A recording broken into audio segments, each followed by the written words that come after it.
Ano eh, Ha? mabaho siya kasi humingi siya sa ano eh, sa loob ng kulungan niya. Ang laki ng kulungan eh. Maliit lang ito. Masikip nga siya eh. Ha? Masikip. Maliit lang. Yung ate, ang swerte pala kay ate. Maliit lang. Nakita mo yung kulungan yan? At ang laki na ito. Itong Binigay sa kanya yung kulungan? Oo. Kami wala eh. Kami pa nagdala ng kulungan eh. Kinuha ng babae. Yung isa. Ay, nautahan ka. Oo nga, kinuha. Dapat pala sa amin yun. Kinuha eh. Kinuha ng isang Hindi na babae. kami yun. Yung naghatid nito. Nandun sa kanya. Ay, sa airport, di ba ikaw nag-pick up? Kami. Kapag hindi mo binigay yan. Akala ko kasi siya ang may-ari. Siya yung ano. Kapatid niya na dun sa nag-ano nito.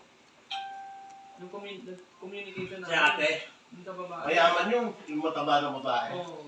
Mayaman yun. Sobrang mayaman Tapos sabi yun. niya, sila pala talaga nag-alaga nito.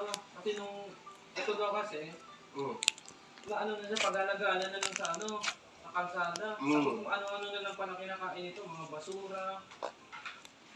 Kaya kinuha nila. Kinuha nila, tapos, kung baka parang sila muna lahat eh. Tapos kung gumaling na to, sa kanila ipapaampon sa ibang tao. Ibig sabihin yung tao na may pera yun. Paano ka kung palabas yan? Oo. Kaya nga yung ticket ata na, mahal lang pamanalo nito. Tama. Hindi, parang may ano daw sila eh. Parang may grupo. Parang ano, helper. Oo, parang may group sila eh. Yung nag-aabag ang Kay ate nag-atot, almost 70,000. Kaya ito ata, mga ganun, 50,000 yata. Mga 50. 30. Pero parang nag-aabag ang bagan sila doon, mga OFW. Pero yung babae mayaman talaga. Oo, siya ata yung pinaka-leader eh. Alam mo kung ano? May counter siya dyan, no? Ha? Ito, Nabida. May counter din siya na Abida doon sa Dito lang pa, Mandaluyong. Tetris? Mandaluyong, sa kanya yun talaga. Hindi ako sinundo siya eh. Pupunta ko kila ate. Dito na Centris, yung Avida? Abida din. Dito sa ano, Pertis. Sa ano, Sa may Centris lang? sa Fame, alam mo yung Fame? Oo, sa SM? Di ba? Di ba? EDSA? SM Mega Mall. Oo. May Abida din dyan. Meron din siya counter din. Ganda dun. Mahal yung ano dun. Mahal lang. EDSA yun eh. Ito lang, pareho, mahal yan. Nakuha niya. Ginagawa niya, pinapakapahan niya lang niya. Yan ang technique niya. Parang ano lang. Parang pinapaanan niya, train set. Pinapakapahan niya, tapos yung upa niya, yun ang binababayad niya siguro sa... Pero binili na niya yung unit. Pero, ako yung time nito, yung kapatid ng President, yun, ang trabaho niya yun. Kaya pala. Kita kami yung trabaho, bumangka eh. Kaya pala. Kilala pala talaga niya ano na. After the time.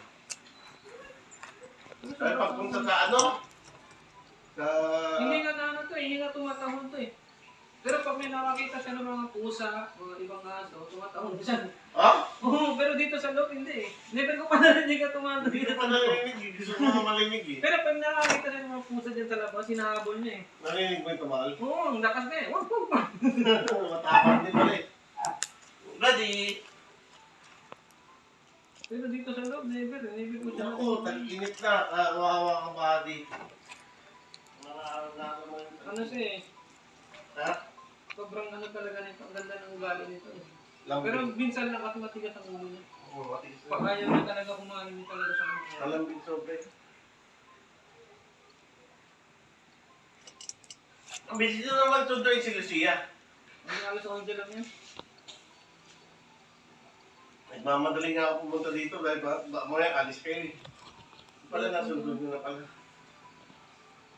Grabe yung ano, hostel. Ang hirap ibalik. Ang ginawa ko, di ba nakita mo buhol-buhol nga yung gano'n? Mas matindi pa yung nangyari na kanina nakaraan, sobrang buhol. Saan? Diyan sa host na yan. Oo. Ang ginawa ko, pinalapad ko para matanggal yung buhol. Hindi lang ko. Pinahaba ko muna, tapos balik-balik. Alam ko nga, hindi ko na i-ganon eh. Mas lalaki. Malambot na rin siya pag ganun mo. Sobrang lambot, pero pag pina-andar mo na. Malakas.